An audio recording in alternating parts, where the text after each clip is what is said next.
She thought no one would stand up to her. In our quiet little neighborhood, HOA Karen ruled with fear, fake fines, and nonstop harassment, especially toward those she considered beneath her. When she targeted the poorest man on our block, she thought it would be just another silent win, but this time, she picked the wrong neighbor. What she didn't expect was that he would call the cops, trigger a criminal investigation, and bring her entire HOA scam crashing down. You won't believe what really happened. Watch this story until the end, and don't forget to subscribe to Sham Stories, because the truth always finds its way out. All started with a quiet, soft-spoken man named Earl, who lived alone in a modest single-story house at the end of our cul-de-sac. His yard wasn't pristine, his paint was a bit faded, and his pickup truck was nearly as old as he was. But Earl was kind, respectful, and always willing to help a neighbor in need. Everyone knew he was on a fixed income after his wife passed, and most folks admired how hard he tried to keep up with things despite his limited means. Everyone, that is, except Karen. Karen had been the self-appointed president of our HOA for nearly 7 years. No one had voted her, and she simply stepped into the role when the original board disbanded. And through manipulation and bullying, she kept control. Her power came not from authority, but from intimidation. She made up rules, enforced fake bylaws, and imposed hefty compliance fines on homeowners for absurd reasons. Like having a garden hose out on the lawn, or for using the wrong shade of beige on their fence. And Earl, with his peeling paint and aging truck, was her newest target. She started small. First came a letter claiming his mailbox was non-compliant with the neighborhood standard, citing a fictional section of the HOA guidelines. Then came photos of his front yard taped to his door with sticky notes saying, "This is embarrassing." Earl, too polite to cause a scene, tried his best. He replaced the mailbox with a second-hand one from a garage sale, trimmed the bushes himself, despite a bad back. But the fines kept coming. She said his siding was a nuisance to community value, issued a $250 fine, and followed it up 2 days later with a $100 a day penalty for failure to act. He couldn't keep up. Soon, Karen placed a lien on his home. The notice was public, taped to his front door like a badge of humiliation. Rumors spread that Earl might lose his house over HOA debt, and that was the breaking point. One morning, I saw Earl sitting on his porch staring at the notice with tears in his eyes. That was when I stepped in. I asked him if he had ever actually seen the HOA bylaws. He hadn't. Karen never distributed them. So I dug. I found the original HOA document from years ago, buried deep in an old email thread, and discovered that most of what Karen was enforcing wasn't in it. No rule about mailbox styles, no daily fine penalties, and certainly no authority to file liens without a vote. I helped Earl file a police report. The local officer shrugged, clearly uncomfortable. "That's HOA business," he said at first. But when we showed him that the lien had been filed under an LLC that Karen created, and not the HOA's legal name, things changed. An investigation was opened. Earl's story spread quickly. More neighbors came forward. A single mom had paid Karen $600 to repaint her shutters after receiving a violation. A veteran had been fined $150 for displaying a small American flag on his fence. All of them had assumed it was legit. None of them had ever seen actual documents. With enough reports, the police forwarded the case to the county fraud division. Karen, completely unaware of the storm building around her, posted a new notice on Earl's door. It was a demand for $1,900, or the HOA would begin foreclosure proceedings. That's when 2 plainclothes detectives knocked on Karen's door with a warrant. What they found inside would later make headlines. Boxes of blank violation slips pre-filled with fine amounts, financial records showing deposits into personal bank accounts, and folders with photos of nearly every home in the neighborhood, labeled with things like high resale potential and pressure candidate. Her scam wasn't just about ego, it was about forcing out residents she deemed undesirable, so she could flip the homes for profit. Karen was handcuffed in her own doorway. I'll never forget the look on her face, mouth agape, disbelief. Painted across her perfectly manicured facades, the officers read her rights.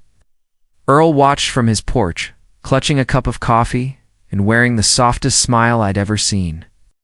After the squad car pulled away with Karen in the back seat, a strange quiet settled over the neighborhood. Some watched from behind their curtains, stunned by the sudden shift in power, while others began walking down their driveways, gathering in hushed groups like survivors of a long, bitter war. Earl, still holding his coffee, sat calm and still on his porch, as if he didn't quite believe the scene was real yet, but it was. Karen was in custody, and the full weight of her fraudulent empire was finally being examined by the people she had terrorized for years. That very afternoon, detectives returned to begin a deeper investigation. They brought 2 unmarked SUVs and 3 evidence techs who entered Karen's house and came out with bags of documents, a laptop, and even the surveillance cameras she had installed on her property. Yes, surveillance on her neighbors, not for safety, but for leverage. And it turned out she'd kept everything. Every fake fine, every false violation, every fraudulent check or transfer carefully documented, dated, and filed away. The level of detail was almost psychotic. She had photos of Earl's truck from 10 different angles, logs of when his porch light went out, and a full folder dedicated to repeat violators with suggested strategies to apply pressure through public shame. Her own words. One tech muttered, "This is one of the most organized scams I've ever seen at this level." And what made it worse? Karen wasn't even supposed to be in charge anymore, according to the original HOA Articles of Governance, which I had helped Earl dig up. Her term had expired 3 years ago. Elections were never held. The board had quietly dissolved, and she took over without opposition. She printed her own stationery, wrote her own policies, and funneled all collected fines into a fake HOA account registered to an LLC she ran alone. That account had over $138,000 in it. She called it Reserve Compliance Trust, but the only thing it reserved was cash for Karen. As the truth unraveled, more residents came forward. A single dad named Marcus showed me receipts from 2 years ago. He'd paid Karen $800 to repaint his fence after she wrote up a non-standard paneling violation. He later found out the color she insisted on wasn't even in the HOA guidelines. A young couple, new to the area, spent nearly $4,000 complying with her absurd landscape ordinances, installing decorative stones, planting specific shrubs, even paying a private inspector Karen recommended to do a home review. That inspector, her cousin, under a fake license number? This wasn't just personal abuse. It was racketeering on a neighborhood level. The county brought in a financial crimes unit. Karen's emails were subpoenaed. There were invoices sent. 2 people for violations that never existed. Even worse, she had denied a few homeowners their mail because their box styles were non-compliant, violating federal postal law. It wasn't long before federal agents were involved. The HOA was under criminal audit, and the neighborhood was frozen in a state of uneasy anticipation.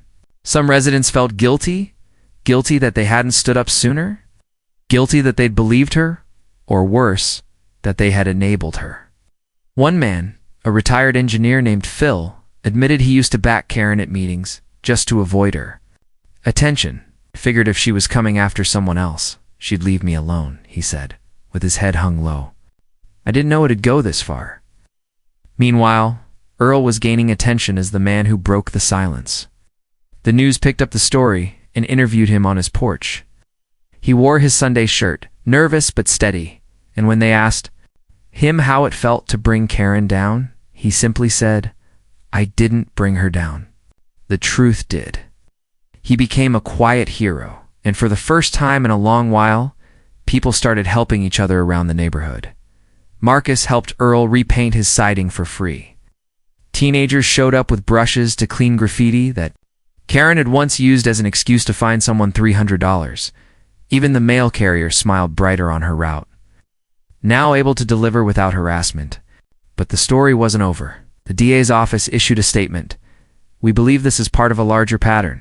If you live in a community where similar abuses have occurred, please come forward." They suspected Karen had advised or influenced other HOA groups in the region. Some of her files hinted at this. There were template letters, sample fake citations, and a digital guide titled Enforcement Strategies for HOA Leadership, written like a playbook for suburban domination. It detailed tactics like divide and fine, silent pressure, and escalation loops. She had been training herself to become a neighborhood tyrant and was possibly grooming others to follow suit.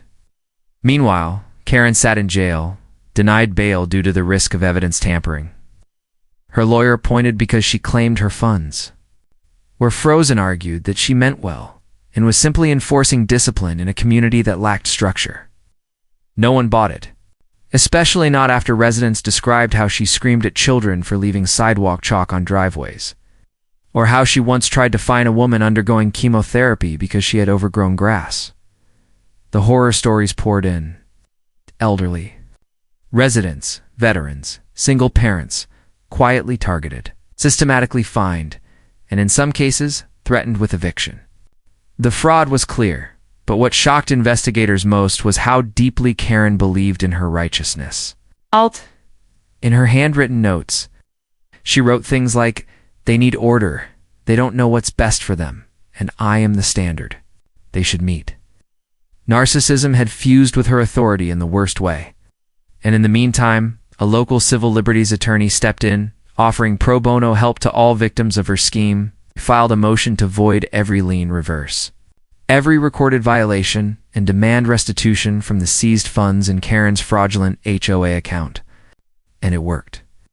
The judge signed an emergency stay on all actions from Karen's HOA filings. Within a week, dozens of liens were dissolved, and checks were being cut to refund stolen fines. Earl was the first to receive his check, $4,160. He cried when he opened it.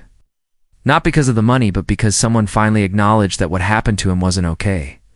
The neighborhood had changed forever. Karen's sign at the HOA office was removed. The building, once her fortress of control, became a community center again. And Earl, whether he wanted to or not, had become the symbol of resistance. As new elections were planned for a legitimate board, people looked to him not as a leader, but as a reminder that fear only wins when no one speaks. But this story still had one more twist. Because Karen had secrets buried deeper than anyone realized, and when the feds cracked her hard drive, what they found sent this whole scandal into overdrive. When the federal agents finally accessed the encrypted contents of Karen's personal hard drive, they expected to find financial spreadsheets, personal correspondence, and perhaps a few unflattering photos that further confirmed her misuse of HOA power, but what they found was so much more sinister. Hidden in nested folders labeled consulting, operations, and compliance revisions. Investigators discovered that Karen had been running a shadow network of other HOA consultants who were learning from her model. Through a series of Zoom calls, encrypted emails, and anonymous community forums, she had built a following of neighborhood enforcers who wanted to mimic her tactics and replicate the same psychological control she had implemented. Her network spanned 4 counties, with documented evidence of communication between her and at least 9 other self-appointed HOA heads. Each exchange was more disturbing than the last. She coached them on how to fabricate violations, how to push liens through county loopholes, and how to report residents to child services or city compliance officers as retaliation. In one email, Karen outlined a 5-step guide to removing undesired neighbors. Step 1 was targeted warnings. Step 2 was public shaming. Step 3 was stacking violations. Step 4 was introducing legal confusion. In Step 5, courage. Sail under stress. They leave before they fight, she wrote, and the board gets to reset the neighborhood values. These weren't just notes from a power-drunk busybody. This was coordinated exploitation. One conversation between Karen and a man known only as Chairman D was particularly chilling.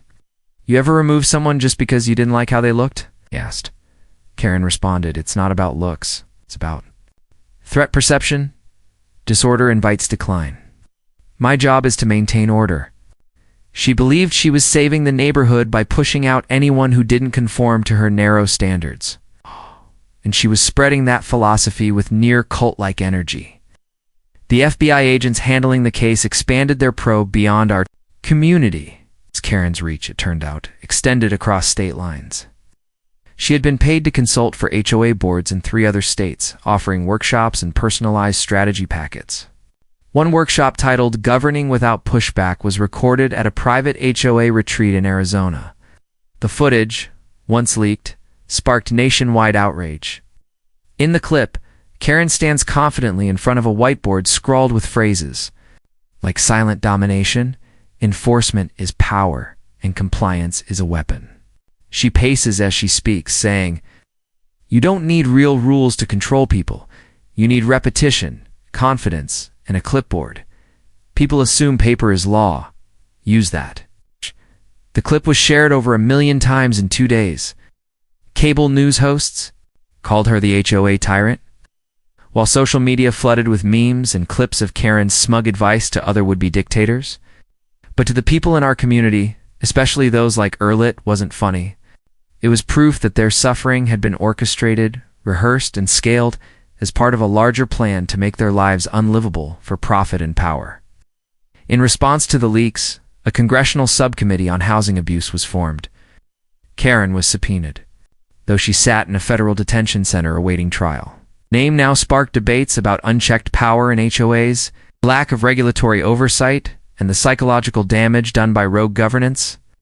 Meanwhile, back in our neighborhood, the transformation was surreal. With Karen gone, the fear vanished like fog in the morning sun. Elderly residents came out for evening walks again. Kids chalked smiley faces on the sidewalks that had once been patrolled like prison yards. And people started talking, not just gossip, but real conversations about how to rebuild trust, fix what was broken, and ensure no one like Karen could ever rise again. Earl, despite his quiet nature, was asked to lead the interim council to help reestablish a legitimate board. He declined, but agreed to serve as an advisor. "I don't want power," he said. "I just want fairness." But even as the community healed, one final discovery on Karen's hard drive cracked everything wide open again. A folder labeled Settlements contained scanned documents, non-disclosure agreements, forged legal notices, and settlement. Checks made out to former homeowners who had disappeared quietly over the years. Some had sold and moved. Others had been evicted under fabricated liens. All of them had one thing in common: they never returned. But what truly horrified investigators was that these payouts weren't funded by Karen personally. They were paid using HOA money disguised as legal resolution expenses. It was clear she'd silenced people with community funds, bribing them into walking away or preventing lawsuits. One of the scanned checks was made out to a man named Luis Navarro. According to HOA records, Luis had been forced out 5 years ago for repeated violations, but there had never been photos, citations, or hearing minutes about his case. When the FBI tracked him down, Luis revealed that Karen had offered him $12,000 to walk away quietly after she accused him of illegal construction and threatened to have him arrested for fraud. The accusation was baseless, but Luis didn't know how to fight it, so he took the money, left town, and tried to rebuild elsewhere. Now, he was willing to testify. Luis's story opened a floodgate. More former residents emerged, each with a similar tale. Threats, fake violations, pressure to settle, and fear of retaliation. Some had never told their stories out of shame, but now, powered by the investigation and the spotlight on Karen's abuses, they came forward with receipts, letters, and even voicemails from Karen herself. One such voicemail said, "You don't want to fight me? I have the board, the lawyers, and the law. You have your driveway and a bad attitude. Take the check and go." Hearing her voice so confidently threatening people shattered any remaining illusion that she was just misguided or misunderstood. She was calculated, and she enjoyed it. The civil lawsuit against Karen expanded from a local fraud case to a class action suit. Involving 27 plaintiffs across 5 communities, damages sought totaled over $2.3 million. The state attorney general released a statement calling the case a grotesque abuse of private authority and promised legislation to create mandatory oversight of HOA financial practices. Meanwhile, Karen sat in federal custody, now facing over 15 federal charges. including mail fraud, wire fraud, extortion, and conspiracy. Her trial was set to begin in 3 months, and the witness list included everyone from Earl to Luis too. The former HOA treasurer who finally admitted Karen had threatened his family into silence. The treasurer's confession came with receipts, showing how Karen diverted maintenance budgets into her education fund and spent HOA money on personal vacations, spa retreats, and even private security. She had guarded herself like royalty while using HOA power to bully people into silence. The story was no longer just about Earl or our neighborhood. It was about a system that allowed Karen to rise unchecked, and the quiet people she crushed along the way. As the trial date loomed, one question remained. Would Karen finally face the justice she denied everyone else? Ow. And what final cards was she hiding up her sleeve? The day of the trial arrived with thick clouds hanging over the courthouse, as if the sky itself knew the weight of the testimony it would soon witness. Karen was brought in wearing a plain beige jumpsuit, far from her usual polished blazers and oversized sunglasses. Her expression was blank, but her eyes scanned the courtroom like a predator still trying to size up prey. She had hired a private legal team now. Thanks to her frozen assets being partially released for her defense under due process, a team of 4 attorneys surrounded her like a shield, each one dressed in sharp suits, whispering quickly as the courtroom filled with reporters, former victims, and legal spectators. The prosecution began its case with Earl's story, took the stand gently, clutching his hat in both hands like it held all the nerves in his chest. Despite the courtroom being packed, Earl spoke softly and clearly, describing how the letters started, how the fines multiplied, and how the fear slowly crept into his life until he felt like a prisoner in his own home. When the prosecutor asked how he felt the day Karen was arrested, Earl looked directly at Karen for the first time in the entire hearing and said, "I felt like I could breathe again." The courtroom fell silent, and even Karen's lawyers didn't object. One by one, other victims came forward. A woman named Shauna described how Karen threatened to have her child removed by child services over a broken backyard gate. A veteran named Brian showed the courtroom fake invoices and fines that had driven him into debt until he sold his home.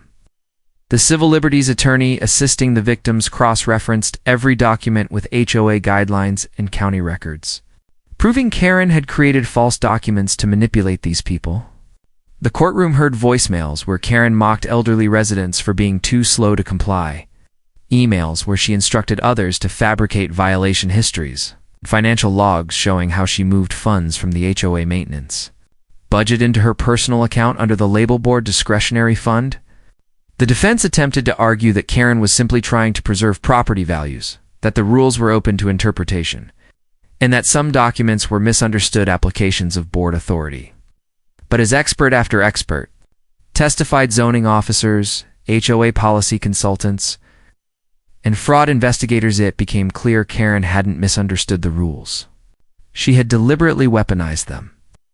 At one point during the trial, the prosecutor projected one of Karen's own workshop videos to the jury. In the clip, Karen laughed while describing how she encouraged a board member in another state to issue fines every Friday so that people dread the weekends. The jury watched in stunned silence as Karen, on video, said, "Scare them. They'll comply faster if they think you're watching all the time." That video sealed her image not just as a local tyrant, but as a calculated abuser of power who took pleasure in control. In the final week of the trial, the prosecution revealed the ultimate betrayal of trust evidence, that Karen had accessed private mailboxes by using a master key she wasn't authorized to have. A former USPS employee testified that Karen had convinced him to make a duplicate during a neighborhood security upgrade. She used it to snoop on mailed complaints, attorney letters, and even a resident's cancer treatment schedule, which she later cited as a reason for unattended weeds and non-compliance. The shock in the courtroom rippled like a wave. Karen sat stone-faced, unmoved, as the depth of her actions was laid bare. The closing arguments were fiery. The prosecution said, "This isn't about HOA policies. This is about what happens when power is placed in the hands of someone who believes they are above accountability. This is about a woman who turned a community into a kingdom and ruled with cruelty for personal gain." The defense tried to paint Karen as overzealous, misguided and stressed by the responsibility she took on. But it was no use. The jury deliberated for less than 5 hours. The foreman's voice was clear and unwavering when he read the verdict: guilty on all counts. The courtroom erupted. Some gasped, others wept quietly. Earl stood still, blinking back tears, while Karen simply stared straight ahead, refusing to show emotion as the judge listed the charges and scheduled her sentencing hearing. Karen was remanded immediately without bail, her attorneys trying and failing to file a motion for home detention. The judge looked her in the eye and said, "You use the law as a weapon. That is an affront to justice. This court does not reward tyranny with comfort." Outside the courthouse, a crowd of neighbors waited with cameras and signs. "Justice for Earl." One sign read. Another simply said, "We are not your subjects." A small makeshift vigil was created around a tree near the courthouse. People left copies of fake fines, HOA notices, and apology notes to their neighbors they hadn't supported during Karen's reign. A month later at her sentencing, the courtroom was full once again. This time, Karen was visibly shaken. The charges carried a combined maximum sentence of 42 years. But her attorneys had pleaded for leniency, citing her age, lack of prior record, and the non-violent nature of her crimes. But the victims stood firm. Earl read a prepared statement, hands shaking as he held the paper. "You made my home a prison," he said. "You made fear a routine, and you made people think they were alone when they weren't." The judge sentenced Karen to 18 years. In federal prison with no possibility of parole for the first 12, restitution was ordered for all documented victims, to be paid from liquidated assets including her home, car, and personal accounts. Was also banned from serving in any housing authority, HOA, or governance role for life.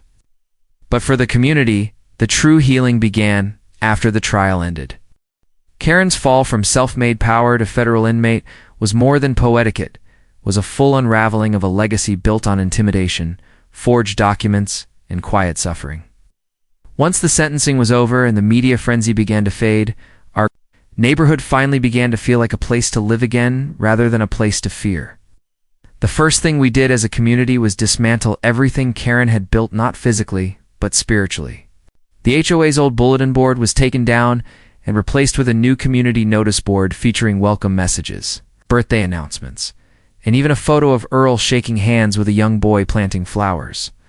That moment symbolized something deeper. People no longer feared their own front yards. Residents who had never spoken before began sharing tools, recipes, and help.